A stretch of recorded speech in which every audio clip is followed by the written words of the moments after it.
Swayam Prabha. Digital India. Educated India.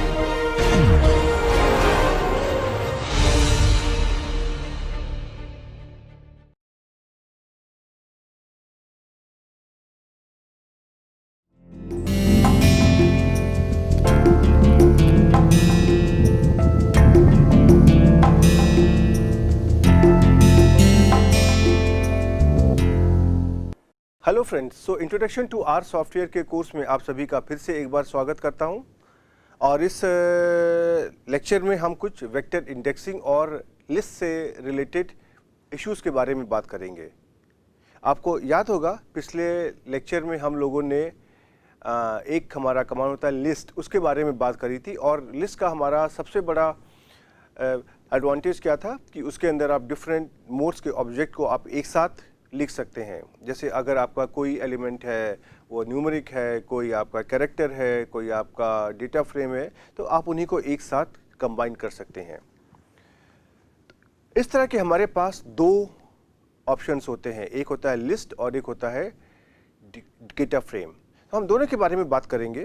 तो अभी मैंने लिस्ट की बात करी है और लिस्ट से रिलेटेड कुछ छोटे छोटे हमारे कमांड्स हैं, उनको मैंने आपको सिखाने की कोशिश करी थी। लिस्ट से हमारे कुछ और छोटे छोटे कमांड्स हैं जिनको मैं आज आपको बताने की कोशिश करूंगा, लेकिन उसके साथ में मुझे आपको वेक्टर इंडेक्सिंग के बारे में कुछ और बताना पड़ेगा और उससे जुड़े हुए कुछ और उदाहरण को लेकर के आपको कई कॉन्सेप्ट बताने पड़ेंगे। तो आज के लेक्चर में हम क्या करेंगे कि हम छोटे छोटे उदाहरण लेंगे और जिस तरह से हम वेक्टर की इंडेक्सिंग करते हैं, अर्थात कोई भी अगर हमारे पास वेक्टर है उसके अंदर जो भी हमारे उसकी वैल्यूज़ हैं उनकी एक पोजीशन होती है, हम उसमें उसके पोजीशन की वैल्यू देने की कोशिश करते हैं और उसी के ऊपर हम अपने भिन्न भिन्न तरीके के ऑपरेशंस करते हैं। तो उसके बारे में हम आपको पहले बताएंगे और फिर जो हमारे कुछ लिस्ट से रिलेटेड कमांड हैं उनके बारे में बताएंगे और उसके बाद फिर हम डेटा फ्रेम के टॉपिक को एंटरटेन करने की कोशिश करेंगे। तो चलिए आज के लेक्चर की शुरुआत करते हैं। और सबसे पहले तो मैं आपको ये बता दूं कि आपको इस लेक्चर की स्लाइड्स कैसे डाउनलोड करनी है। ओके, तो इस लेक्चर की जो स्लाइड्स हैं ये हमारे होम पेज पर home.iitk.ac.in/SHALAB/SP अर्थात स्वयं प्रभा पर अपलोडेड है। और अगर आपको इस वेबसाइट पर जाने में कोई समस्या आती है तो आप इस QR कोड को भी स्कैन कर लीजिए। आप अपने फ़ोन में किसी भी फ्रीली अवेलेबल ऐप की सहायता से आप इस कोड को स्कैन कर सकते हैं और ये आपको डायरेक्ट हमारी कोर्स की वेबसाइट पर ले आएगा, जहां से आप अपने इस कोर्स की स्लाइड्स को डाउनलोड कर सकते हैं। और अगर आपको यहाँ भी कोई दिक्कत हो रही है तो आप कोई भी इंटरनेट के सर्च इंजन पर चले जाइए, वहाँ पर आप हमारा नाम दे दिए SHALABH और साथ में दे दी IIT कानपुर, आपको हमारा होम पेज मिल जाएगा। होम पेज में आप स्वयं प्रभा के लिंक के अंदर आ जाइए और वहाँ से इस कोर्स के जो भी स्लाइड्स हैं उनको आप PDF फॉर्मेट में डाउनलोड कर सकते हैं। वेक्टर इंडेक्सिंग क्या होती है? वेक्टर इंडेक्सिंग का मतलब हमारा होता है कि कोई भी हमारा अगर वेक्टर अगर हो, उसकी जो हमारी पोजीशंस होती हैं उसको हम इंडेक्सिंग कहते हैं। जिस तरीके से आपने पढ़ के रखा है ना, इंडेक्सिंग को मैं आपको एक बहुत ही अच्छे उदाहरण से समझा सकता हूँ। आप लोग जो भी किताब पढ़ते हैं उसमें जो भी हमारे चैप्टर्स होते हैं उनकी इंडेक्सिंग होती है। और आप देखेंगे कि कोई भी हमारी जब किताब शुरू होती, आरंभ होती, उसके पहले उसका इंडेक्स होता है और वहाँ पे आपको दिया जाता है कि अध्याय 1 पेज नंबर 5 पर है, अध्याय 2 पेज नंबर 25 पर है, अध्याय 3 पेज नंबर 40 पे है। अब आपको क्या करना होगा? अगर आपको सीधे अध्याय 2 पर जाना है तो आप सीधे पेज नंबर 25 पर चले जाएंगे। तो ये क्या है कि उस पेज नंबर 25 पे क्या लिखा हुआ है ये मुझे नहीं मालूम है, लेकिन ये पता है कि पेज नंबर 25 पर हमारा अध्याय संख्या 2 आरंभ हो रहा है। इसी को बोलते हैं हम इंडेक्सिंग। तो उसी तरह से हमारे डेटा वेक्टर्स होते हैं, उनकी भी हम इंडेक्सिंग करते हैं। और आपको याद होगा जब हमने ऑर्डर कमांड की बात करी थी तो मैंने उसमें उसकी कोई भी डेटा वेक्टर के मान और उसकी पोजीशन दोनों की बात करी थी। ओके, और उसी तरह से जब हमने अल्फ़ाबेट्स की बात करी थी, लोअर केस अल्फ़ाबेट्स की, अपर केस अल्फ़ाबेट्स की, तो भी मैंने आपको ये बताया था कि जो भी हमारे अल्फ़ाबेट की पोजीशन है वो क्या होती है। जैसे हमारा पहला अक्षर है ए, तो उसकी पोजीशन क्या है 1, 1। अगला हमारा अक्षर क्या है बी, बी की पोजीशन क्या है 2। और ऐसे ही हमारा अंतिम अक्षर क्या है जेड, जेड की पोजीशन क्या है 26। तो ये जो 1, 2, 3, 4 करके 26 तक की संख्याएं हैं, ये हमारे अंग्रेजी के अल्फ़ाबेट्स की पोजीशंस हैं और इन्हीं को बोलते हैं हम इंडेक्स। तो इसी इंडेक्स के कॉन्सेप्ट को हम अलग अलग तरीके से इस्तेमाल कर सकते हैं। तो आज हम इसी के कई भिन्न भिन्न उदाहरण लेकर के आपको समझाने की कोशिश करते हैं।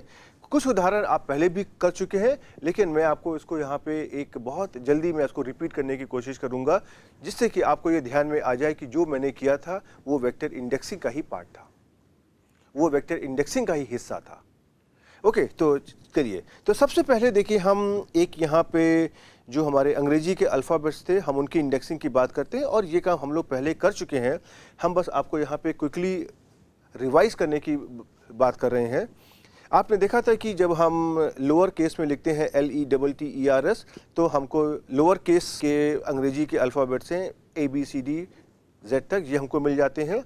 और अगर हम LETTERS को अगर हम अपर केस में लिखते हैं, तो ये कमांड हमको जो अंग्रेजी के अल्फ़ाबेट अपर केस में है, capital A, capital B up to capital Z, ये मुझको देता है, राइट। और उसी के बारे में हमने ये भी देखा था कि अगर मुझे किसी पर्टिकुलर पोजीशन पर रखे हुए अल्फ़ाबेट्स को अगर कॉल करना होता है, तो हम इसका कमांड, अगर मुझे लोअर केस अल्फ़ाबेट्स को अगर कॉल करना है, तो हम लिख देंगे लोअर केस में लेटर्स और हम स्क्वायर ब्रैकेट में हम लिख देंगे 1, 2, 3। इसका मतलब क्या है कि अगर हमारे पास अल्फ़ाबेट्स हमारे ऐसे लिखे हुए हैं ABCD एक्सेट्रा, तो इनकी जो पोजीशन क्या है 1, 2, 3, 4 ऐसे करके है। ओके, और यही पोजीशन हमारे कैपिटल अल्फ़ाबेट की भी होती है, ABCD up to here Z। Okay, तो अगर हम यहाँ पे ऐसे लिख देंगे LETTERS और स्क्वायर ब्रैकेट में 1:3, तो मुझको पहले 3 अल्फ़ाबेट्स मिल जाएंगे। और अगर हम अपनी इच्छा के कोई अल्फ़ाबेट्स को निकालना चाहते हैं, तो हम इसी कमांड के अंदर हम स्क्वायर ब्रैकेट में लिख देंगे जो भी हमारी अल्फ़ाबेट्स की पोजीशंस हैं, उनको हम C कमांड के साथ में इस्तेमाल करते हुए लिख देंगे। तो उदाहरण के लिए जैसे मैंने यहाँ पे C246 लिया हुआ, इसका मतलब ये है कि जो भी हमारे दूसरे नंबर पे, चौथे नंबर पे और छठे नंबर पर हमारे अक्षर होंगे, ये मुझे मिल जाएंगे। ओके, और उसी तरीके से आप अगर अंग्रेजी के अल्फ़ाबेट की बात आप करेंगे, तो भी यहाँ पर आपने किया, अगर LETTERS आपने अगर अपर केस में लिखा है, तो आपको पहले 3 जो अल्फ़ाबेट्स हैं ये आपको मिल जाएंगे, अर्थात जो आपके पोजीशन नंबर 1, 2, 3 पर अंग्रेजी के अल्फ़ाबेट हैं, ये आपको मिल जाएंगे। और उसी तरीके से आप अगर 2, 4 और 6 की पोजीशन पर हमारे अंग्रेजी के अपर केस अल्फ़ाबेट्स को अगर कॉल करना चाहते हैं, तो आपको इसी कमांड को LETTERS को अपर केस में ब्रैकेट के अंदर आपको C कमांड का इस्तेमाल करते हुए उन सभी अक्षरों की पोजीशन लिखना पड़ेगा जिनको आप कॉल कर सकते हैं। तो इसका मतलब क्या हुआ कि आपने अल्फ़ाबेट्स को 1, 2, 3, 4 से लेकर के 26 तक के नंबरों से इंडेक्स कर दिया। कि जैसे आपने कहा कि मुझको 3 नंबर का अल्फ़ाबेट चाहिए, तो आपको C मिल गया। आपने कहा कि हमको 5वें नंबर का अल्फ़ाबेट चाहिए, तो हमको E मिल गया। अब वो अपर केस है या वो लोअर केस है, ये आपके ऊपर डिपेंड करता है कि आपकी आवश्यकता क्या है। तो देखिए, ये हमारा एक वेक्टर इंडेक्सिंग का बहुत छोटा सा उदाहरण है जो आप पहले कर चुके हैं, राइट। अब हम एक और उदाहरण लेते हैं। हम एक अपना सीक्वेंस बनाते हैं, उसको हम नाम देते हैं X, और उसके अंदर हम 1 से 10 तक की वैल्यू को स्टोर करते हैं, राइट। तो आप ये मान सकते हैं कि ये आपके इंडेक्स है। यूजुअली जो आप अगर देखोगे सामान्य भाषा में जो भी हम इंडेक्स को देने की कोशिश करते हैं, ये हमारे यूजुअली कंटिन्यूअस नंबर होते हैं। कि अगर मुझे मान लीजिए 3 रंग हैं, रेड, ग्रीन और ब्लू, इनको भी अगर इंडेक्स करना है, तो यूजुअली हम कॉमन भाषा में इसको हम 1, 2, 3 से ही इंडिकेट करते हैं। हम अगर चाहें तो हम इसको क्या बोलते हैं 50, 40 और 100 से भी डिनोट कर सकते हैं। लेकिन अगर हम इससे करेंगे, थोड़ा सा हमको ये असामान्य लगता है और इसको समझना कठिन होता है। राइट, कि अगर हम अंग्रेजी के जो अल्फ़ाबेट से अगर हम कह दें ए का इंडेक्स हमारा है 50 और बी का इंडेक्स हमारा है 79, तो अगर आपसे कहा जाए कि 79 नंबर पर 79 इंडेक्स पर जो भी अल्फ़ाबेट है आप उसको बताइए क्या है, तो उसको आपको सोचना कठिन होगा और आपको कुछ जद्दोजहद करनी पड़ेगी। लेकिन अगर हम कह देंगे ए और बी को हमने उसी बढ़ते हुए क्रम में इंडेक्सिंग दिया है, जैसे 1 2 3, तो आपको समझना आसान होगा। तो यही मेरा कारण है कि मैंने यहाँ पे x को 1 से 10 तक के नंबर लिए हैं और हम ये मान रहे हैं कि ये हमारे सॉर्ट ऑफ इंडेक्स हैं। ये इंडेक्स की तरह हम उसको इस्तेमाल करेंगे, लेकिन हम इसको इंडेक्स और नंबरों दोनों की तरह इस्तेमाल कर सकते हैं। और क्योंकि मेरा यहाँ पे ऑब्जेक्टिव है कि मैं एक छोटा सा उदाहरण पेश करूँ जिससे कि आपको ये कॉन्सेप्ट समझ में आ जाए। ओके, अब देखिए, ये वाला भी आप पार्ट कर चुके हैं और इसमें भी देखिए क्या था, आपने एक नए तरीके का इंडेक्स करने की कोशिश करी थी। जब आप यहाँ पे x के अंदर ब्रैकेट के अंदर आप ये वाला कमांड लिखते हो x ग्रेटर देन 5, तो ये क्या है आपका, ये आपका लॉजिकल ऑपरेटर है। राइट, लॉजिकल ऑपरेटर है, तो इसका मतलब ये हमको ट्रू और फॉल्स के संदर्भ में वैल्यूज़ देगा। अर्थात अगर हमारा जो भी नंबर हमारा है 1 2 3 4 5 अप टू 10, यहाँ पे कहीं हमारा है 5, ये फिर है 6, तो 6 से आगे की हमारी जो भी वैल्यू होंगी वो 5 से बड़ी होंगी, तो यहाँ पे कर देगा ट्रू, और जो उसके पहले की वैल्यू है यहाँ पे कर देगा फॉल्स। और फिर हम जब यहाँ पे एक और लिखेंगे x, तो ये मुझको इस x डेटा वेक्टर में से कितनी ऐसी वैल्यू हैं, कौन कौन सी ऐसी वैल्यू हैं जो हमारी 5 से बड़ी हैं, ये उसका मुझे मान दे देगा। तो देखिए क्या हुआ, आपने x ग्रेटर देन 5 से आपने अपने इस लॉजिकल वेक्टर को यूज़ करते हुए आपने इन वेक्टर की इंडेक्सिंग करी। अब की आपने इंडेक्सिंग कैसे करी है, आपने उसकी इंडेक्सिंग ट्रू और फॉल्स की सहायता से करी है। अर्थात आपने कहा कि जो भी हमारे 5 से बड़े नंबर हैं उनको हम इंडेक्स कर देंगे ट्रू से, और जो हमारे 5 से छोटे नंबर हैं उनको हम इंडेक्स कर देंगे फॉल्स से।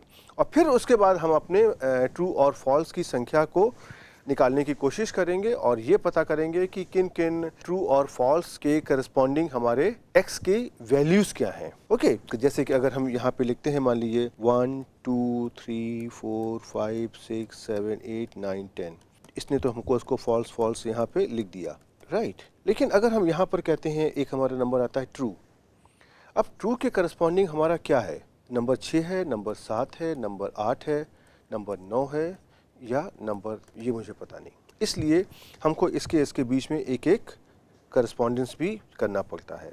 जैसे कि ये वाला ट्रू है, ये इस 6 को इंडिकेट करेगा। ओके, चलिए अब हम आपको इसको पहले आर कंसोल में करके दिखा देते हैं, सो दैट कि आपको एक कॉन्फिडेंस होना चाहिए। देखिए, पहले तो मैं आपको ये अल्फ़ाबेट्स के बारे में दिखा दूँ, जिससे ऑल्दो आपने इसको पहले करके रखा हुआ है, फिर भी लेकिन मैं आप ये बस यहाँ पे करके दिखाना चाहता हूँ, सो दैट कि आप कॉन्फिडेंट हो जाए। ओके, और इसी तरीके से अगर हम कर देंगे लेटर्स और सी कमांड का इस्तेमाल करना चाहें, तो अगर हम 1 26 2 कमांड जो हमारे पहले और अंतिम अल्फ़ाबेट्स हैं उनको हम लेते हैं, तो देखिए आपका ए और Z आ जाएगा। और उसी तरीके से अगर हम कैपिटल लेटर की बात करते हैं, तो कैपिटल लेटर में 1 से 3 तक के अगर हम लेटर निकालें तो हमको अपर केस में LETTERS इस्तेमाल करना होगा और हमारा आउटकम आ जाएगा capital A, capital B, capital C। और उसी तरीके से अगर हम मान लीजिए कि यहाँ पर अगर हम अपने C कमांड को यूज़ करना चाहते हैं और हम पहले और अंतिम इंडेक्स पर जो हमारे अल्फ़ाबेट्स हैं उनको निकालना चाहते हैं, तो आप ये देखोगे ये आपका आ जाएगा A और Z। और यहाँ पे मैंने इस्तेमाल किया C 1 और 26, अर्थात पहली पोजीशन और 26वीं पोजीशन पर जो भी हमारे अल्फ़ाबेट्स हैं वो मुझे आप बताइए। ओके, अब हम देखिए यहाँ पे लेते हैं x को, हम एक सीक्वेंस ले लेते हैं 1 to 10। तो देखिए आपका क्या आ गया, 1 से 10 तक के नंबर आ गए। अब इसी में अगर हम करते हैं कि x ग्रेटर देन 5, तो देखिए आपका क्या आ गया, जो आपके शुरू के 5 नंबर थे यहाँ पर आ गया फॉल्स, और शुरू और अंत के जो 5 नंबर हैं 6 7 8 9 10 के करस्पॉन्डिंग यहाँ पर आ गया ट्रू। ओके, अब हम इसी में से अगर हम उन नंबरों को निकालना चाहें जिनके करस्पॉन्डिंग हमारा है ट्रू आ रहा है, तो हम क्या करेंगे, हम कर देंगे x और ब्रैकेट में कर देंगे x ग्रेटर देन 5 और कौन सा ब्रैकेट इस्तेमाल करेंगे, स्क्वायर ब्रैकेट, राइट। तो देखिए आपको ये मिल गया, आपको 6, 7, 8, 9, 10। ओके, चलिए अब हम ऐसे ही एक और कमांड की बात करते हैं। हम इसी डेटा वेक्टर को लेते हैं 1 से 10 तक की जो मैंने वैल्यूज़ ली हुई हैं और अब हम यहाँ पे अपना कमांड बदलते हैं। हम यहाँ पर यूज़ करते हैं x mod y वाला कमांड। उसका आपको याद होगा x mod y में क्या था कि हमारा कमांड होता था 2% के साइन हम लगाते थे और x mod y का क्या मतलब होता है, 3 को अगर हम 5 से अगर हम भाग देते हैं तो जो भी हमारा यहाँ पे रिमाइंडर आएगा, जैसे यहाँ पे 3 1 जा 3 और रिमाइंडर हमारा क्या बचेगा 2, तो हम ये जो हमारा रिमाइंडर है ये हमारा x mod y के फॉर्म में आता है, तो ये हमारा 3 mod 5 के फॉर्म में ये आएगा, राइट। तो इसमें से बेसिकली हम किसी भी संख्या को डिवाइड करके जो उसका पूर्णांक है उसको हटाते हैं और जो उसका रिमाइंडर है उसको हम लेने की कोशिश करते हैं। तो अगर हम यहाँ पे देखिए एक अपना लॉजिकल वेक्टर ऐसे लिखते हैं, जहाँ पर मैंने लिखा x और ब्रैकेट में लिख दिया, मैंने स्क्वायर ब्रैकेट में लिख दिया x डबल परसेंटेज साइन 2 और double equal sign equal to 0। आपको ये याद होगा कि ये जो डबल इक्वल का साइन था ये आपका क्या था, ये आपका लॉजिकल ऑपरेटर था, राइट। ये आपका क्या था, ये आपका लॉजिकल इक्वलिटी साइन था। मैंने आपको 2 साइन की बात करी थी, एक ये सिंगल बराबर का चिन्ह और 2 बराबर के चिन्ह। तो ये आपका क्या होता है, ये आपका असाइनमेंट ऑपरेटर होता है और ये आपका लॉजिकल ऑपरेटर होता है। इसकी बात हम पहले भी कर चुके हैं, मैंने आपको सिर्फ खाली याद दिलाने के लिए ये बात फिर से यहाँ बताई है। ओके, अब हम क्या करेंगे, ये कमांड जो मेरा दिया हुआ है x double percentage 2 double equality sign और से logical equality sign equal to 0, अर्थात मुझको इस सीक्वेंस में जो हमारा 1 से 10 तक के नंबर हैं, इसमें से मुझे ये निकालना है कि अगर हम इन नंबरों को 2 से भाग देंगे तो किन किन नंबरों में हमारा रिमाइंडर 0 आएगा, राइट। अगर आप इसको यहाँ पे हल करने की भी कोशिश करें तो आप ऐसे भी कर सकते हैं। बहुत आसान सवाल है कि जब आप 2 को, आप जो भी इवन नंबर हैं 2 4 6 8 10, आप उनसे जब आप डिवाइड करोगे तो आपका रिमाइंडर 0 आएगा। जैसे कि अगर हम कहें 2 को हम 4 से भाग देते हैं तो 2 2 जा 4 और रिमाइंडर यहाँ पे 0 आ गया। लेकिन अगर हम 2 को 5 से भाग देते हैं तो 2 2 जा 4, लेकिन यहाँ पर हमारा रिमाइंडर 1 आ जाएगा। तो हम दोनों की बात करते हैं कि किन किन नंबरों में हमारा रिमाइंडर 1 आएगा और किन किन नंबर्स में हमारा रिमाइंडर 0 आएगा। तो सबसे पहले हम यहाँ पे रिमाइंडर 0 की बात कर रहे हैं। तो आप ये देखोगे कि आपको ये देखिए आउटकम मिल गया। ये आउटकम कैसे मिला, ये जो साइन था x double percentage 2 is logical equal to 0, इसने क्या किया, इसने यहाँ पे आपके जो नंबर लिखे हुए थे 1 2 3 4 5 अप टू 10, इसने पहले नंबर को 2 से डिवाइड किया, इसने कहा कि रिमाइंडर यहाँ 0 नहीं आता, इसने कर दिया फॉल्स। फिर उसने 2 को डिवाइड किया 2 से, इसने कहा कि इसमें रिमाइंडर 0 आता है, तो ये हमारा हो गया ट्रू। 3 में हमारा को हम जब 2 से डिवाइड करेंगे तो हमारा रिमाइंडर क्या आएगा 1, तो ये हमारा फॉल्स हो गया। और इसी तरीके से इसने 4 को भी डिवाइड किया तो आपका रिमाइंडर 0 आ गया। तो इसलिए हमारे पास यहाँ पे जहाँ पे ट्रू आ रहे हैं उसके करस्पॉन्डिंग जो भी 2 और 4 की वैल्यूज़ आ रही हैं ये उसने आपको यहाँ पर देने की कोशिश करी है।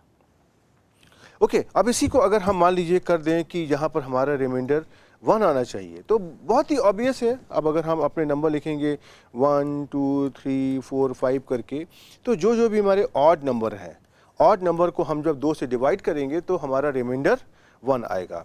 जैसे कि मैंने आपको दिखाया कि अगर आप 2 को 3 से डिवाइड करेंगे 2 1 जा 2 और आपको रिमाइंडर बचेगा 1। तो जहाँ पे हमारा रिमाइंडर 1 बचेगा ये ऑपरेशन उसी को कर रहा है। तो ये क्या कह रहा है, सबसे पहले तो ये x के सारे नंबरों को 2 से भाग दे रहा है और देख रहा है कि किसका रिमाइंडर हमारा आएगा 1, और उसके करस्पॉन्डिंग हमारे x में जो वैल्यूज़ हैं ये हमारे इस वाले x कमांड से बाहर आ जाएंगी। तो अर्थात अगर हम इसको एक आसान भाषा में कहें तो ये कमांड जो मैंने लिखा हुआ है ये क्या निकाल रहा है, ये x के हमारे वो मान, वो वैल्यूज़ को बताने की कोशिश कर रहा है जिनको हम 2 से जब हम डिवाइड करेंगे तो हमारा रिमाइंडर 1 आएगा।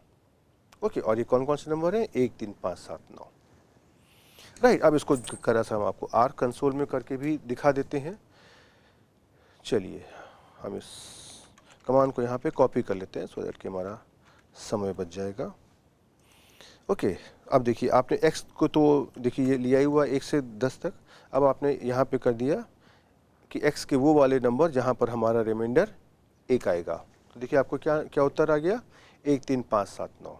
और उसी तरीके से आपने अगर इसका रिमाइंडर 0 कर दिया, 0 कर दिया, तो देखिए क्या उत्तर आएगा, 2 4 6 8 10।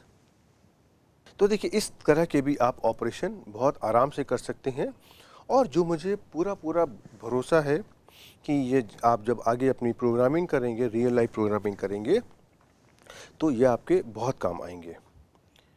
और ये देखिए इन्हीं ऑपरेशन का स्क्रीनशॉट है जो आपने अभी करने की कोशिश करी है। ओके, अब हम देखिए एक और जो ऑपरेशन इसी से रिलेटेड है लॉजिकल वेक्टर से, उसको करने की कोशिश करते हैं। आपको मैंने ये बताया था कि कोई भी अगर आपका वेक्टर हो और उस वेक्टर में से आप अगर किसी भी पोजीशन को आप अगर बाहर निकालना चाहते हैं, अर्थात आप उस वेक्टर के उस किसी दी हुई पोजीशन पर जो हमारी वैल्यू है आप उसको अगर बाहर निकालना चाहते हैं, तो हमारा कमांड होता है, आपने उस वेक्टर का नाम लिया और स्क्वायर ब्रैकेट में जो उसकी पोजीशन है उसको यहाँ पर लिख लिया। पोजीशन मतलब जो उसका स्थान है आपने उसको लिख लिया। कि अगर हम कह दें x हमारा कोई सीक्वेंस है से C2 200 से 100 ऐसे करके। अब अगर आप यहाँ पे लिख दोगे x3 तो आपको क्या मिल जाएगा, इसकी तीसरी पोजीशन पर जो भी वैल्यू है वो मिल जाएगी।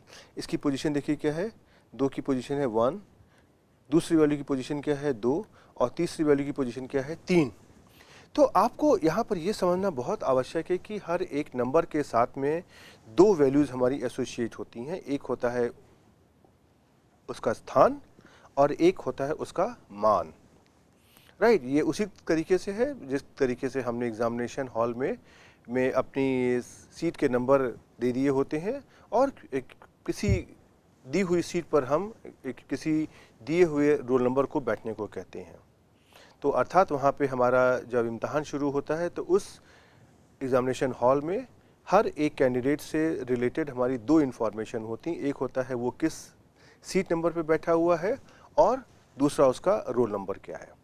ओके, तो अगर हम यहाँ पे करेंगे x3 तो हमको ये 3 क्या है, ये हमारी पोजीशन है, ये हमारा इंडेक्स है एक्चुअली में।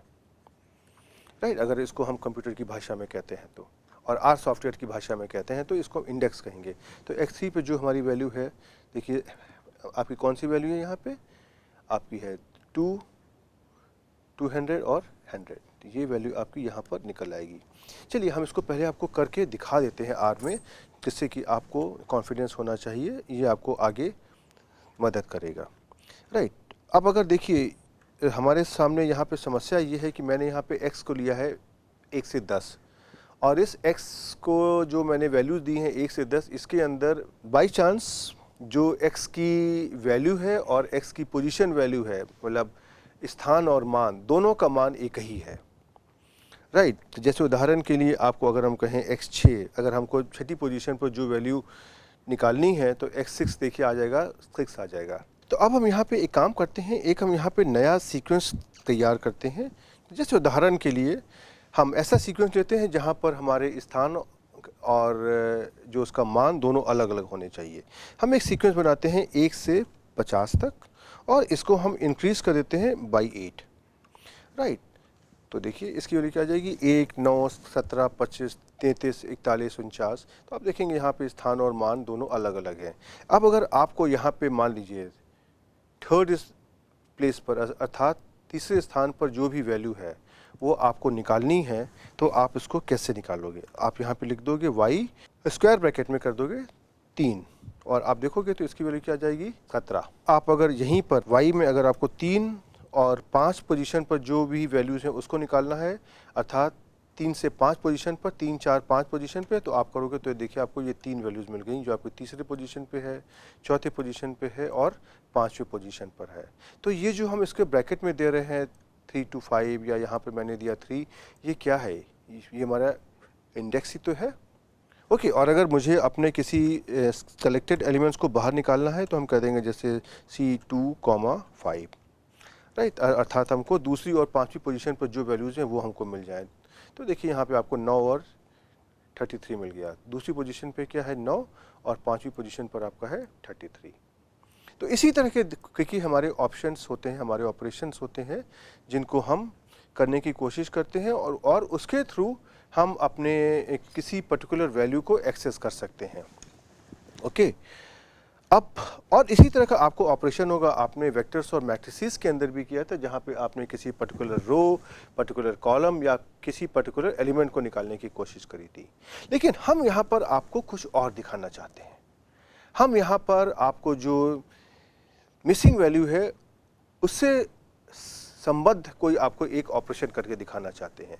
तो मैंने अपना जो भी डेटा वेक्टर लिया था x = 1 to 10, राइट, उसके अंदर मैंने क्या किया, जो 5वें स्थान पर वैल्यू है उसको मैंने रिप्लेस कर दिया और 5वें स्थान की वैल्यू को मैंने कर दिया कैपिटल N कैपिटल A। तो अब आप अगर ध्यान दीजिए, आपका सीक्वेंस देखिए पूरा वही है, 1 से 10 तक की वैल्यू, सिर्फ आपकी जो 5वें नंबर पे वैल्यू है वो 5 की जगह हो गई है NA। तो अब हमको ये करना है, मुझको अपने इस x वेक्टर से उन वैल्यूज़ को निकालना है जो हमारी मिसिंग नहीं है। अर्थात हम अगर कहें कि 1 से 10 तक की वैल्यूज़ में से जो 5वीं वैल्यू है ये हमारी मिसिंग है, तो मुझको यहाँ पर x की वो वैल्यू निकालनी है जो हमारी मिसिंग नहीं है, अर्थात जो हमारी प्रेजेंट है।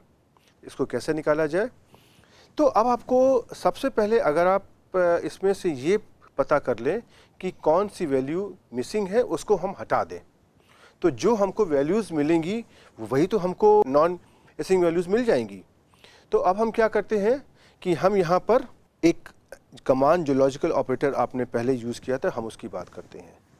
तो सबसे पहले हम यहाँ पे निकालते हैं, देखिए आपको ये क्या था, ये साइन क्या है, ये आपका निगेशन का साइन था, और यहाँ पे हम पूछ रहे हैं इस डॉट NA और ब्रैकेट में कर रहे हैं x, अर्थात क्या इसके अंदर कोई मिसिंग वैल्यू है। ये जो हमारा कमांड है इस डॉट NA, ये मुझे बता रहा है क्या इसमें या इस x में कोई मिसिंग वैल्यू है। और फिर ये निगेशन क्या कह रहा है, निगेशन इसी बात को कह रहा है नहीं, मतलब इसमें से हमको जो वैल्यू मिसिंग नहीं है वो हमको बताओ। तो ये क्या हमारा होगा, ये हमारा लॉजिकल ऑपरेटर हो जाएगा। मैं आपको अभी R कंसोल में करके दिखाऊंगा। अगर आप इस पार्ट का, इस हिस्से का आप अगर आउटकम देखेंगे तो ये आपका ट्रू और फॉल्स के संबंध में किस संदर्भ में आ जाएगा। अब मैंने यहाँ पे क्या किया, मैंने ये वेक्टर लगा दिया x। इसका मतलब क्या है कि इस x में से मुझको वो वाली वैल्यू बताओ जो हमारी नॉन मिसिंग है, अर्थात जो वैल्यू हमारी मिसिंग नहीं है। और इसका आउटकम आप अगर देखोगे तो आपको देखिए यहाँ से 1 से 10 तक की वैल्यू मिल गई, सिर्फ यहाँ पे जो 5 वैल्यू है ये आपकी नहीं अवेलेबल है, राइट। और अगर आप यहाँ पे इस x वेक्टर का अगर आप मीन निकालने की कोशिश करेंगे तो ऑब्वियसली ये हमारा NA आएगा, क्योंकि ये 1 + 2 + 3 + 4 + NA + 6 + 7 + 8 + 9 + 10 डिवाइडेड बाई ये हमको 9 या 10 करेगा, तो ये तो हमारा NA आएगा। और जब हम इस y हमने वेक्टर निकाला है जहाँ से मैंने अपनी NA वैल्यू को बाहर कर दिया है, ये हमारा 1 2 3 4 6 7 8 9 10 का सम करेगा और उसको 9 से डिवाइड कर देगा, तो हमको यहाँ पे इसका मीन मिल जाएगा। ओके, अब हम देखिए यहाँ पर आपको यही ऑपरेशन हम करके दिखाते हैं। ओके, चलिए सबसे पहले तो हम अपना ये x वेक्टर हम फिर से तैयार कर लें। x हमारा क्या है, 1 से 10 तक की वैल्यूज़ है। ओके, अब इसमें से मैंने x जो हमारा सपोज 5वें स्थान पर जो वैल्यू है इसको मैंने कर दिया na। अब देखिए आपका x की वैल्यू क्या आ गई, आपकी सारी वैल्यूज़ हैं जो आपकी जो 5वीं वैल्यू है ये आपकी अलग आ गई, ये आपकी na हो गई। अब हम इस वाले कमांड में से, जैसा मैंने आपको पहले कहा था कि मैं आपको negation is dot na x का आउटकम करके दिखाता हूँ। देखिए ये क्या आ गया, या चलिए पहले मैं आपको इस डॉट na का दिखाता हूँ। इस डॉट na का देखिए आउटकम क्या आ गया, क्या इसमें से कोई मिसिंग वैल्यू है? इसने मुझे दिखा दिया हाँ, 5वें स्थान पर एक मिसिंग वैल्यू है, ट्रू। अब इसी को मैंने उल्टा कर दिया, निगेशन कर दिया, मतलब कि क्या जहाँ पर फॉल्स है वहाँ कर दो ट्रू, जहाँ पे ट्रू है वहाँ कर दो फॉल्स। तो देखिए यही हो गया। अब आपकी जो 5वीं वैल्यू थी ट्रू, ये आपकी फॉल्स हो गई और बाकी सारी वैल्यूज़ आपकी जो फॉल्स थी ये आपकी ट्रू हो गई। ओके, अब इसमें से हम अपना कमांड लगाते हैं कि हमको इसमें से x में से उन वैल्यू को बताओ जो जिनके करस्पॉन्डिंग हमारा ट्रू आ रहा है। तो देखिए y की वैल्यू क्या आ जाएगी,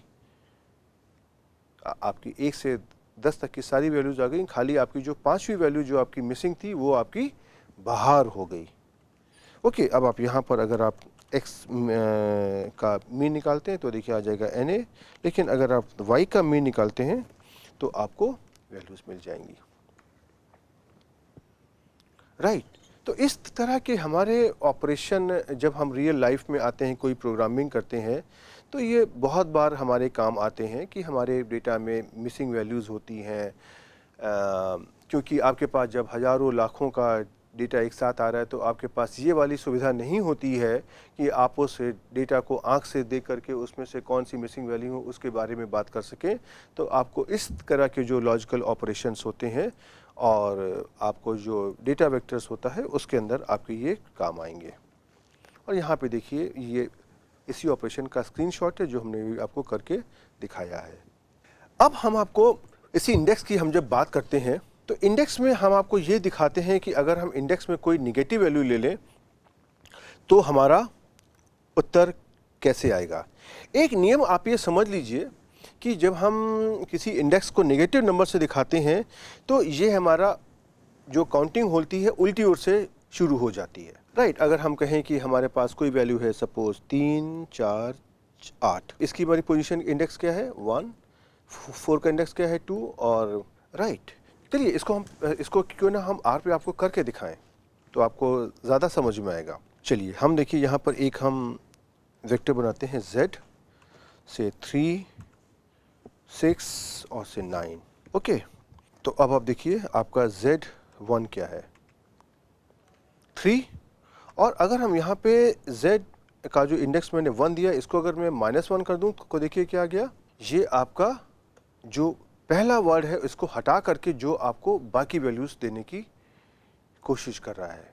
अब इसी में आप अगर हम कोई वैल्यू लेते हैं सपोज 2 to 3 तो देखिए आपका 2 से 3 में क्या आ जाएगा, आपका जो सेकंड और थर्ड पोजीशन वैल्यू है 6 और 9 ये आपकी आ जाएंगी।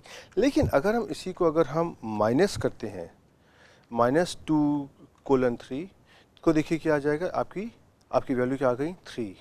मतलब इसने अंतिम ओर से इसने काउंट करना शुरू किया और उसने उन वैल्यू को छोड़ करके जो आपकी वैल्यू बची थी वो आपको दे दिया। इसको देखने के बाद में अब आपको ये वाला ऑपरेशन बहुत आसानी से समझ में आ जाएगा। मैं यहाँ पे क्या करने की कोशिश कर रहा हूँ, मैंने ये एक यहाँ पे अपना पहले वाला सीक्वेंस लिया हुआ है, x 1 से 10 तक की वैल्यूज़ हैं और इसमें से मैंने किया है x माइनस स्क्वायर ब्रैकेट के अंदर मैंने किया -1:5 अर्थात 1 से 5 तक की वैल्यूज़।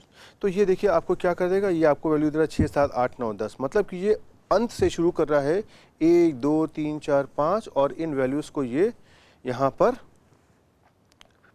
रखेगा और बाकी वैल्यूज़ को ये हटा देगा। या अगर हम इसको ऐसा भी कह सकते हैं कि ये जो शुरू की 5 वैल्यूज हैं, 1 2 3 4 5, इनको ये हटा देगा और बाकी वैल्यूज आपको ये दे देगा, राइट। और इसी ऑपरेशन को आप अगर देखना चाहें तो ये जो ऑपरेशन है ये आपका x 6 to 10 के ही बराबर है, दोनों का आउटकम आपका सेम ही आएगा। चलिए हम इसको आपको आर कंसोल में करके दिखाते हैं, राइट। ओके, तो देखिए x मैंने यहाँ पे ले लिया 1 से 10, तो x की वैल्यू क्या आ गई 1 to 10। अब जरा से पहले आप ये देख लीजिए x आपका 1 to 5 क्या आया, 1 2 3 4 5, और x माइनस 1 to 5 क्या आ जाएगा आपका 6 7 8 9 10, राइट। और इसी को आप अगर 6 to 10 तक की वैल्यू को पढ़ने की कोशिश करेंगे तो भी आपको 6 7 8 9 10 आ जाएगा। तो आपको इंडेक्स में अगर हम माइनस लगा देते हैं इसका क्या रोल होता है ये आपको इस उदाहरण से समझ में आ जाएगा। और ये अब जब भी कभी प्रोग्रामिंग में इस तरह की आवश्यकता पड़ती है तो आप इसको बहुत आराम से इस्तेमाल कर सकते हैं। और ये देखिए इसी प्रोग्राम का स्क्रीनशॉट है जो मैंने आपको अभी करके दिखाया भी है। ओके, अब हम यहाँ पर एक और एप्लीकेशन की बात करते हैं। ये एप्लीकेशन हमारा जो लिस्ट था उससे रिलेटेड है। आपको याद होगा हमने लिस्ट में बात करी थी कि हमारे पास भिन्न भिन्न तरह के ऑब्जेक्ट होते हैं और उनको हम एक साथ कंबाइन करने की कोशिश करते हैं। तो जैसे मैंने आपको एक उदाहरण में लिया था कि आप घर से सामान लेने जाते हैं, उसमें आपका दवा का सामान भी है, सब्जी का सामान भी है, ड्राई क्लीनिंग का सामान भी है एंड सो ऑन। तो आप क्या करते हो, आप उसमें से हर एक दुकान से क्या क्या सामान लेना है आप उसकी एक लिस्ट बनाते हो और सारी लिस्ट को आप घर से निकलने के पहले कंबाइन कर लेते हो। जब आप घर से बाहर जाओगे तो आपके पास एक बड़ी सी लिस्ट होगी जिसमें लिखा होगा आपको क्या क्या काम करना है। आपको सब्जी लानी है, दवा लानी है और से ड्राई क्लीनिंग का काम करना है। और तो आपको सब्जी की लिस्ट के अंदर एक लिखा होगा सब लिस्ट कि आपको कौन कौन सी सब्जी लानी है और दवा की लिस्ट के अंदर लिखा होगा कि आपको कौन कौन सी दवा लानी है। अब इस प्रोसेस में आप अगर देखोगे इस लिस्ट के जो एलिमेंट्स होते हैं उनका एक नाम होता है। जैसे आपने कहा कि दवा है, सब्जी है, ड्राई क्लीनिंग है, यही और उसके अंदर भी कुछ नाम दिए होते हैं। तो हम यहाँ पर अगर जो हमारे लिस्ट के अंदर नाम होते हैं उनको अगर हम मैनिपुलेट करना चाहते हैं, उनके ऊपर अगर हम कुछ ऑपरेशन करना चाहते हैं तो उसको कैसे किया जाए। तो यहाँ पे दो चीज़ें हैं, पहले हम उसका एक नाम देंगे और फिर हम उसका नाम बदलने की कोशिश करेंगे। ओके, तो चलिए हमारे पास एक कमांड होता है नेम्स, और इस नेम्स की सहायता से हम अपने जो कोई भी वेक्टर के जो एलिमेंट्स होते हैं उनका हम नाम बदल सकते हैं, हम उनका फिर से नामकरण कर सकते हैं, राइट। और ये हमारा फंक्शन में या लिस्ट में बहुत जगह पे यूज़ हो सकता है। बहुत जगह आप देखोगे कि हम इसको जगह जगह इस्तेमाल करने की कोशिश करेंगे। आज हम इसको पहली बार यहाँ पर इंट्रोड्यूस कर रहे हैं अभी, तो हम यहाँ पे लिस्ट का उदाहरण ले रहे हैं क्योंकि लिस्ट हमने पहले किया हुआ है। ओके, तो मैंने एक लिस्ट तैयार कर ली जहाँ पर हमारा पहला एलिमेंट है वो है हमारा न्यूमरिक A1 = 1, दूसरा एलिमेंट हमारा है A2 और ये हमारा है कैरेक्टर और इसका मैंने नाम दिया हुआ है C, और तीसरा एलिमेंट हमारा है एक सीक्वेंस है 1 2 3 जो कि हमारा न्यूमरिक है। अब इसको और इन तीनों चीज़ों को अगर हम लिस्ट कमांड के साथ में लिख देंगे तो हमको यहाँ पे लिस्ट मिल जाएगी। और अगर इस लिस्ट का मैंने नाम दे दिया Z, अब अगर आप देखोगे आपको देखिए यहाँ पे Z का ये वाला आउटकम मिल जाएगा। ओके, यहाँ पर आपको देखिए A1 आ गया 1, ये क्या चीज़ आ गई, ये चीज़ आ गई। A2 क्या आ गया C, ये आपकी ये चीज़ आ गई, और उसी तरह से A3 आपका देखिए ये आ गया। अब इसमें से देखिए आपने क्या लिया हुआ है, जो आपके A1 A2 A3 हैं ये क्या है, ये आपके नाम है। उस लिस्ट के अंदर जो एलिमेंट्स दिए हुए हैं वो उनके नाम है, कैसे सब्जी, दवा, ड्राई क्लीनिंग इत्यादि। अगर आपको कोई लिस्ट दी हुई है और आपको ये मालूम करना है कि उसके अंदर उसके क्या क्या नाम है, तो हमारा कमांड होगा NAMES। ये ज़रूर ध्यान रखिएगा कि यहाँ पर S आता है, नेम्स। अगर आप खाली लिखेंगे नेम तो उससे काम नहीं बनेगा। और नेम्स और इसके अंदर आप अपना जो भी डेटा वेक्टर है आप उसका नाम दे दीजिए, जिसमें आप उसका नाम पता करना चाहते हो। तो जैसे मैंने यहाँ पे लिस्ट ली हुई है Z, तो मैंने कर दिया नेम Z, और जब आप नेम Z आप एग्जीक्यूट करोगे तो देखिए आपको यहाँ पर A1 A2 A3 जो आपने नाम दिए हुए हैं ये आपको मिल जाएंगे। अब हम क्या करते हैं, मैंने यहाँ पे इसीलिए देखिए एक ये रेक्टेंगल भी बना दिया है, हम इस A3 का नाम बदलने की कोशिश करेंगे।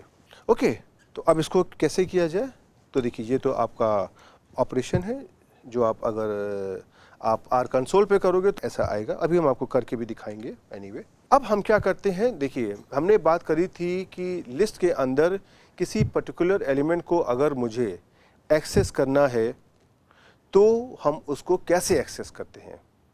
हम लोगों ने कैसे बात करी थी, हम लिख देंगे लिस्ट का नाम और उसके बाद स्क्वायर ब्रैकेट में उसकी जो भी पोजीशन है, जो उसका इंडेक्स है, यही तो हुआ। जो हम पोजीशन की बात कर रहे हैं, फर्स्ट पोजीशन पे, सेकंड पोजीशन पे, थर्ड पोजीशन पे, ये क्या इंडेक्स C2 है। जैसे कि जो आपकी Z लिस्ट है ये आपका पहली पोजीशन पे है A1, A2 equal to C आपका दूसरी पोजीशन पे है, और A3 इक्वल टू 1 2 3 ये आपका तीसरी पोजीशन पे है। ओके, अब मैंने यहाँ पे क्या किया, जो हमारा तीसरी पोजीशन पे एलिमेंट दिया हुआ है लिस्ट में और लिस्ट का नाम क्या है Z, उसका मैंने नाम बदल करके कर दिया C2। तो देखिए अभी मैंने क्या दिया हुआ A3, और A3 को मैं क्या कर रहा हूँ C2। तो अगर हम ये वाला कमांड यहाँ यूज़ करेंगे नेम्स, और उसके साथ में अगर हम किसी एलिमेंट का नाम चेंज करना चाहें तो देखिए आपका जो नया आउटकम आएगा वो देखिए ये हो जाएगा, राइट। अब आप यहाँ पे देखिए आपका ये जो थर्ड नेम है ये आपका पहले क्या था A3, अब ये आपका A3 जो आपका था ये आपका C2 के बराबर हो गया, लेकिन इसकी वैल्यू वही है 1 2 3, राइट। तो देखा आपने कि इंडेक्स का इस्तेमाल करते हुए हम अपने डेटा का नाम भी चेंज कर सकते हैं।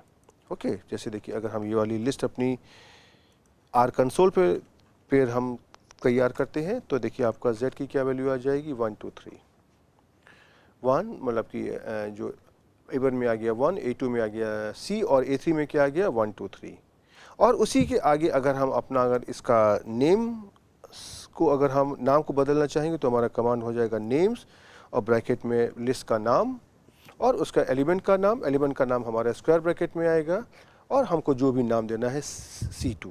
अब आप देखोगे आपकी Z की वैल्यू क्या आ गई, यहाँ पे देखिए जो आपका नाम था ये बदल गया। ओके, चलिए तो अब देखिए ये इसी का स्क्रीनशॉट है। अब आपको समझ में आ गया होगा कि किसी वेक्टर में या किसी डेटा वेक्टर में उसके इंडेक्स को इस्तेमाल करते हुए हम उसके एलिमेंट का नाम बदल सकते हैं। और उसी तरह से मैंने देखिए यहाँ पर एक और मैंने उदाहरण लिया हुआ है और उसमें से हम आपको ये बताने की कोशिश करते हैं कि अगर मैंने कोई भी एक डेटा वेक्टर लिया है, सपोज़ मैंने एक डेटा वेक्टर लिया है जहाँ पे मैंने 3 नाम दिए हुए हैं, वाटर, जूस और लेमोनेड। और मैंने वाटर का जो मैंने वैल्यू दी है 1, जूस को इंडिकेट किया है 2 से और लेमोनेड को इंडिकेट किया है 3 से, राइट। ये कोई 1 गिलास, 2 गिलास और 3 गिलास की बात नहीं, ये खाली उसका इंडिकेटर है कि मैंने वाटर को 1 से डिनोट किया है, जूस को 2 से डिनोट किया है और लेमोनेड को 3 से डिनोट किया है। ये कुछ उसी तरीके की बात है। अगर हम किसी जेंडर को, मेल और फीमेल को हम इंडिकेट करते हैं, मेल या फीमेल, लेकिन अगर हम उसको क्वांटिफाई करना चाहें तो हम ऐसा कर सकते हैं कि मेल को 1, फीमेल को 2 अथवा मेल को 2, फीमेल को 1। तो ये जो 1 2 होंगे ये हमारे इंडिकेटर होंगे कि ये जेंडर की 2 वैल्यूज़ हैं उनको इंडिकेट कर रहे हैं। ओके, तो देखिए यहाँ पर इस x में जब हम ये ऑपरेट करेंगे नेम्स कमांड, नेम्स x, तो देखिए आपको इनके नाम मिल जाएंगे। ओके, अब आपको ये देखना है कि ठीक है हमको एक नाम पता है जूस, इसको मैंने किस नंबर से इंडिकेट किया हुआ है। तो हम क्या करेंगे, हम x के अंदर स्क्वायर ब्रैकेट में डबल कोट्स में उस वैल्यू का नाम लिख देंगे, जैसे मैंने यहाँ पे है जूस, और करेंगे तो देखिए आपको ये आउटकम मिल जाएगा जूस, और यहाँ पे मिल जाएगा 2, जो ये इसको दिखा रहा है कि जूस की वैल्यू है 2। राइट, अब हम चलिए इसी कमांड को आपको ज़रा सा आर में भी करके दिखा देते हैं। तो सबसे पहले मैंने अपना एक्स वेक्टर देखिए तैयार कर लिया, और ये बता रहा है कि वाटर को मैंने दिया है 1, जूस को दिया है 2 और लेमोनेड को दिया हुआ है 3। तो ये वाटर जूस क्या है, ये आपके हैं नाम, और 1 2 3 क्या है, ये इसके इंडिकेटर्स हैं। अगर हम आपसे ये कह दें कि सपोज़ मैंने इसकी स्क्रीन को क्लीन कर दिया, मुझे नहीं पता कि यहाँ पे क्या लिखा हुआ है, लेकिन मेरे पास एक डेटा वेक्टर आ गया है x, और मुझे उसके नाम पता करने हैं कि उसके नाम क्या है। आप ध्यान दीजिए, तो देखिए क्या आ जाएगा, ये आ जाएगा नेम्स। x की सहायता से हम करेंगे तो मुझे पता चल जाएगा कि इसके अंदर की नाम दिए हैं। अब देखिए आपके स्क्रीन पे कुछ भी नहीं लिखा हुआ है, आपको नहीं पता है कि मैंने वाटर को दिया है 1, जूस को 2 की, लेमोनेड को 3।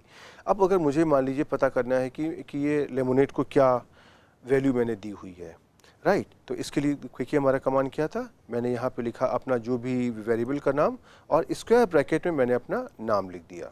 तो देखिए यहाँ पे हमारा वेरिएबल का नाम क्या है, x, और स्क्वायर ब्रैकेट में मैंने जो लेमोनेड से रिलेटेड हमारा इंडिकेटर है उसको मैंने डबल कोट्स में लिख दिया। और इसका देखिए नाम लिखना और कि डबल कोट्स में आएगा कि नहीं आएगा, इसको याद करना बहुत ही आसान है। जिस तरीके से ये नाम यहाँ पे दिया हुआ है आप इसको कॉपी कर लीजिए, और नियम ये है कि आप देखोगे वाटर, जूस, लेमोनेड ये आपके क्या है, कैरेक्टर्स हैं, तो इनको आपको डबल कोट्स में देना होगा। और ये देखिए यहाँ पे इसने आपको बता दिया कि जो लेमोनेड के लिए आपने क्या इस्तेमाल किया है, 3। और उसी तरीके से आप अगर देखोगे, अगर आपको जूस के बारे में भी पता करना है तो आपको आ जाएगा 2, राइट। तो देखिए ये भी एक अपने तरीके का ऑपरेशन है जहाँ से आप एक अलग तरीके का आप काम कर सकते हो, और ये इसी कार्य का स्क्रीनशॉट है। ओके, इसके बाद हम आपको एक चीज़ और बताना चाहते हैं कि जैसे आपने देखा कि आप कोई भी डेटा वेक्टर में स्क्वायर ब्रैकेट के अंदर जो भी यहाँ पे कोई नंबर लिखोगे, ये इसकी पोजीशन को बताएगा, और पोजीशन को आप जब लिखोगे तो उसके करस्पॉन्डिंग जो x की वैल्यू होगी ये आपको बता देगा। अर्थात कि अगर आपने यहाँ पे लिखा है 3, तो ये x वेक्टर में थर्ड पोजीशन पर क्या है ये वैल्यू आपको बता देगा। लेकिन अगर हम यहाँ पे x लिख करके खाली यहाँ पे कुछ ना लिखें, हम अपने ब्रैकेट के अंदर कुछ नहीं लिखते हैं और हमारा यहाँ पर इंडेक्स एम्प्टी है, तो देखिए क्या होगा। तो हमारा देखिए ऐसे अगर मैंने लिया हुआ है x equal to 1 to 10, x हमारा ये है, और अगर हम यहाँ पे इंडेक्स में कुछ नहीं देंगे तो भी हमारा ये आउटकम 1 से 10 तक आ जाएगा। ये क्या चीज़ है, जरा इसको समझने की कोशिश करते हैं अपने R कंसोल पर, राइट। तो अब आप देखिए मैंने यहाँ पे सीक्वेंस ले लिया 1 से 10 तक का, उसको नाम दे दिया x। तो x की देखिए वैल्यू आपकी ये आ गई, और x जब मैंने यहाँ पर स्क्वायर के अंदर मैंने कोई इंडेक्स नहीं लिखा तो भी देखिए आपकी यहाँ पर x की वही वैल्यू आ गई। अब मैं आपको इसको समझाने के लिए मैं काम करता हूँ, मैं एक और वेरिएबल लेता हूँ y से 10 to 20। ओके, अब आप देखोगे y की वैल्यू आपकी ये आ गई, और y में आप अगर इंडेक्स अगर ब्लैंक कर दोगे तो आपको ये देखिए क्या दे रहा है, ये आपको पूरा data vector as such repeat कर रहा है, राइट। अगर आप एक और वेरिएबल ले लीजिए, आप अगर z equal to c, suppose here 10, 15, 20, right. तो अब अगर यहाँ पे करते हो z ब्रैकेट में करते हो 3, तो आपको थर्ड वैल्यू पकड़ा देगा। लेकिन अगर अब यहाँ पे z और इंडेक्स में कुछ नहीं लिखोगे तो आपको ये पूरी जो z की वैल्यू है ये आपको ऐसे ही बता देगा, राइट। तो इसका मतलब क्या हुआ, इसका मतलब ये हुआ कि अगर आप यहाँ पे इंडेक्स के अंदर अगर आप कुछ नहीं लिखते हो तो ये जो x ब्रैकेट है ये आपको x के बराबर ही लेगा। तो जो आपको x के मान मिलेगा वो आपको वही मिलेगा। ओके, तो कभी अगर आपका इंडेक्स आप नहीं देते हैं तो आपको ये मालूम होना चाहिए कि हम क्या कर रहे हैं, राइट। अब हम आपको देखिए एक और ऑपरेशन करके दिखाते हैं इसी लिस्ट का इस्तेमाल करते हुए कि अगर मुझको कुछ एलिमेंट्स हमको लिस्ट में दिए हुए हैं और उससे अगर मुझको सपोज एक अरे हमको तैयार करना है, तो हम क्या कर रहे हैं, हमारे पास उस लिस्ट में हमारे पास भिन्न भिन्न तरीके की चीज़ें हो सकती हैं, उसमें कैरेक्टर भी हो सकते हैं, उसमें न्यूमेरिकल भी हो सकते हैं। तो हम क्या करते हैं, हम एक लिस्ट बनाते हैं जो हमारी हेट्रोजीनियस मोड की है, मतलब उसके अंदर हमारे पास से नंबर भी होंगे, कैरेक्टर भी होंगे एंड सो ऑन, और उसको हम एक डायमेंशन असाइन कर देंगे कि हमको किस डायमेंशन का हमको अरे तैयार करना है, राइट। या हमको एक मैट्रिक्स किस डायमेंशन की तैयार करनी है। अरे भी एक मैट्रिक्स भी एक अरे होता है। मैट्रिक्स में खास बात ये है कि उसके हमारी एक पर्टिकुलर तरीके से हमारी वैल्यूज अरेंज होती हैं। तो अब हमको देखिएगा जो एक ऐसी मैट्रिक्स मिलेगी जिसके अंदर हमारे पास जो भी लिस्ट के एलिमेंट हैं वो अपने आप से एक पर्टिकुलर ऑर्डर में अरेंज हो जाएंगे, राइट। जैसे हम एक उदाहरण लेते हैं, फिर हम आपको करके दिखाएंगे। मैंने एक लिस्ट बना दी जिसके अंदर हमारे पास 6 एलिमेंट्स हैं। पहले 3 एलिमेंट्स हमारे हैं नंबर, न्यूमेरिक, और उसके बाद बाकी 3 हमारे हैं एक्स वाई जेड, ये हमारे हैं कैरेक्टर। जब तक आप इसकी बनाएंगे लिस्ट, ये तो आप इसको तैयारी कर सकते हो। फिर आपको याद होगा मैंने कमांड यूज किया था डिम, जो मुझको नंबर ऑफ रोज और नंबर ऑफ कॉलम्स बताता है, डायमेंशन। तो मैंने कर दिया, ये डायमेंशन हमारी क्या है, C23, अर्थात 2/3 की है। मतलब नंबर ऑफ रोज हमारी होंगे 2 और नंबर ऑफ कॉलम्स हमारे होंगे 3। अब देखिए हम जब इसको करने की कोशिश करते हैं तो हमारा आउटकम क्या आ गया, ये आप अगर ध्यान दें, आपने यहाँ पे ब्रैकेट में पैरेंथेसिस में क्या लिखा है, AB, राइट। तो आप क्या करने की कोशिश कर रहे हो कि आप लिस्ट के जो भी एलिमेंट्स हैं आप उसको डायमेंशन कमांड की सहायता से 2 रो और 3 कॉलम में अरेंज कर दो। और देखिए अब आप जब इसकी वैल्यू को निकालने की कोशिश करोगे तो देखिए आपको ऐसे मिल जाएगी। और जैसे हमारे मैट्रिक्स में डिफ़ॉल्ट अरेंजमेंट होता है कॉलम वाइज ऊपर से नीचे की ओर आने का, उसी ऑर्डर में हमारी वैल्यूज़ अरेंज हो जाएंगी।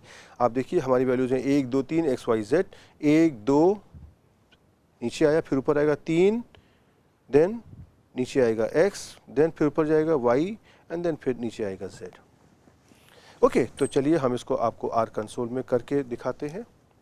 तो सबसे पहले हम अपनी इस लिस्ट को यहाँ पे तैयार कर लेते हैं। ओके, अब हम कह देंगे यहाँ पे डिम AB और इसका हमारा ऑर्डर क्या होगा, C2,3।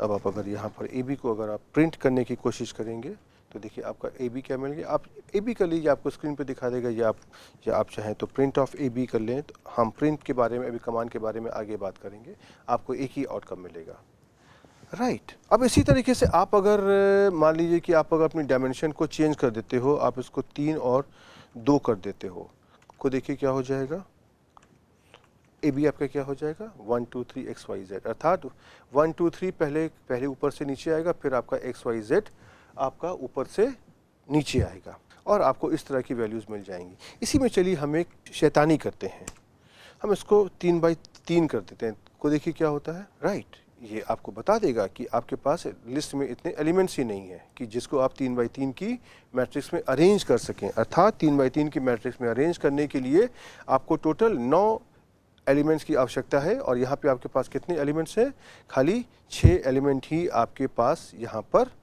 है, राइट। तो अब हम देखिए यहाँ पे अपनी अगली स्लाइड पे आते हैं और अब हम यहाँ पर ये इसका एक स्क्रीनशॉट है जो आपने अभी किया है और अब हम इस लेक्चर में रुकेंगे। और इस लेक्चर में आपने देखा मैंने आपको वेक्टर इंडेक्सिंग से संबंध बहुत छोटे छोटे ऑपरेशंस करके दिखाए और ये भिन्न भिन्न तरीके के ऑपरेशन आपको भिन्न भिन्न तरीके के आउटकम्स दे रहे थे। ये आउटकम जहाँ तक मेरा अपना एक्सपीरियंस है, आप जब भी प्रोग्रामिंग करते हैं, आप जब भी डेटा मैनेज करते हैं, देन ये छोटे छोटे ऑपरेशंस आपके बहुत काम आएंगे।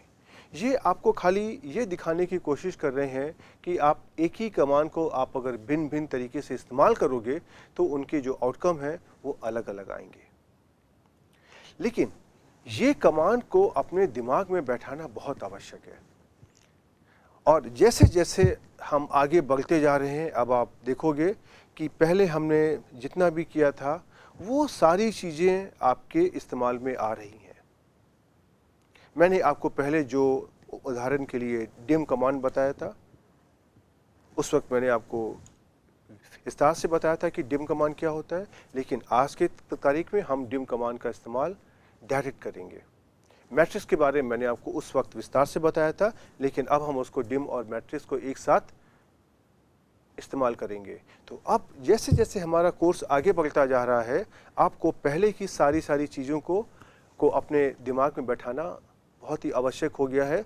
जब तक कि आप चीज़ों को अपने दिमाग में नहीं बैठाएंगे, आप उनको आपस में इंटरकनेक्ट नहीं कर सकते हो और उनके ऊपर आप सोच भी नहीं सकते हो। और जब तक सोचोगे नहीं तो आप करोगे क्या?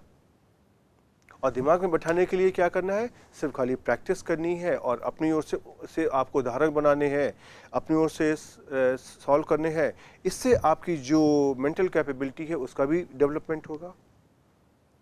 तो आप इन सारे कमांड्स को आप अपने अपने उदाहरण लेकर के आप उसकी प्रैक्टिस करिए और मैं आपको अगले लेक्चर में मिलने फिर से आऊँगा। तब तक के लिए गुड बाय।